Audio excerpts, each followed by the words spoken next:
নমস্কার, কেমন আছেন সবাই? আমার একটা নতুন ব্লগে আপনাদের সবাইকে স্বাগত জানাই। আশা করি সবাই ভীষণ ভালো আছেন। তো আজকে রবিবার ছুটির দিন, এমনিই মনটা ভীষণ আনন্দ। তার উপরে গেলাম কেনাকাটা করতে সকাল, সকাল। তাহলে বুঝুন আরও মনটা কত ভালো হয়ে যায়। তো সকালবেলা টিফিন করে সোজা চলে গেলাম আমার উনি আর আমি দুজন মিলে কেনাকাটা করতে। তো কেন কেনাকাটা করতে গিয়েছি, আর কী জন্য গিয়েছি, কোথায় যাব, কী কেনাকাটা করলাম সেটা আসি পরের কথায়। আগে সকাল থেকে ব্লগটা দিই। তো রবিবার মানে একটু কাজের চাপটাও বেশি থাকে। তো একটু কাজকর্ম অনেক কিছু করে তারপরে স্নান-টান করে ফুল তুলতে গেলাম, ঠাকুরঘরে পুজো দেব। তো প্রতিদিনের মতো আমার এই যে পিমুলিয়া ফুল গাছে, এই ফুলটা তো আমার তুলতেই হয় ভগবানের দেওয়ার জন্য। আর গতকাল যে ফুল গাছগুলো নিয়ে এসেছিলাম বানতলা থেকে, সেই ফুল গাছে না ফুল ফুটেছে। দেখে তো আমার মনটা একদম আনন্দে ভরে উঠল।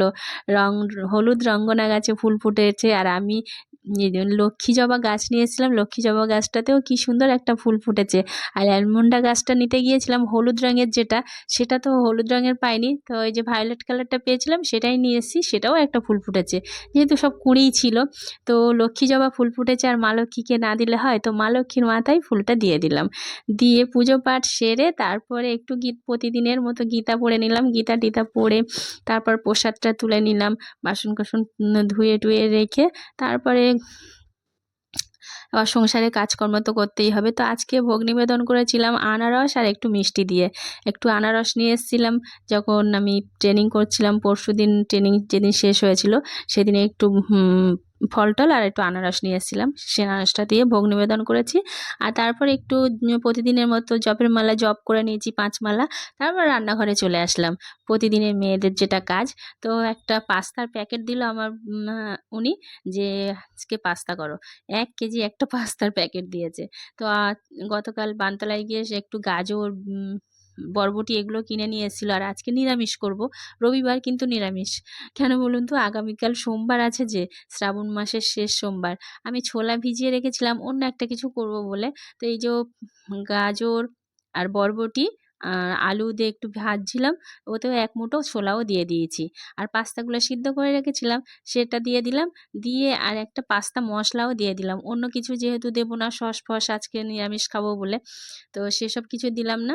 বড়, বড় করে লঙ্কাগুলো দিয়ে দিলাম, যে লঙ্কাগুলো খাবে। কুচি করে দিলে বোঝা যায় না, আর আমার মেয়ের গালে পড়লে আমার মেয়ে খাবেও না, আর ভীষণ কষ্ট পায়, কেঁদে ফেলে। সেজন্য ভালো লাগে না। সেজন্য বড়, বড় করে লঙ্কাগুলো দিয়ে দিয়েছি। যার পড়বে সে খাবে। তো যাই হোক, পাস্তা-টাস্তা খেয়ে সবাইকে দিলাম। শাশুড়ি আর আমরা ৪ জন ৫ জন মিলে পাস্তা খেয়ে নিলাম। নিয়ে আমার শাশুড়ি বলল, "আজকে যে আজকে রান্না করতে হবে না, আজকে নিমন্ত্রণ আছে।"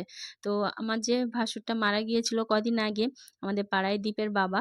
তো আজকে তার যে খাওয়া-দাওয়া আছে। তো আমার উনি আর আমার দেওর আসছে, আর আমার ছেলে-মেয়ে ওরা যাবে। আমি যাব না, যেহেতু আগামীকাল সোমবার, আজকে নিরামিষ খাবো। তো সেজন্য আমি খাবো না, যাবও না। আর আমার শাশুড়ি শ্রাদ্ধ বাড়িতে খায় না, সেজন্য উনিও যাবে না। তাই বলল যে, "আজকে বেশি কিছু রান্না করতে হবে না, আমি আর তুমি খাবো, ওরা তো যাবে।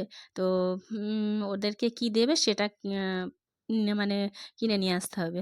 তো যাই হোক, ও বলল, আমি বললাম, "তুমি যাও, গিয়ে কিনে নিয়ে আসো।" বলল, "না, আমি ওসব পছন্দ করতে পারি না, তুমি চলো।"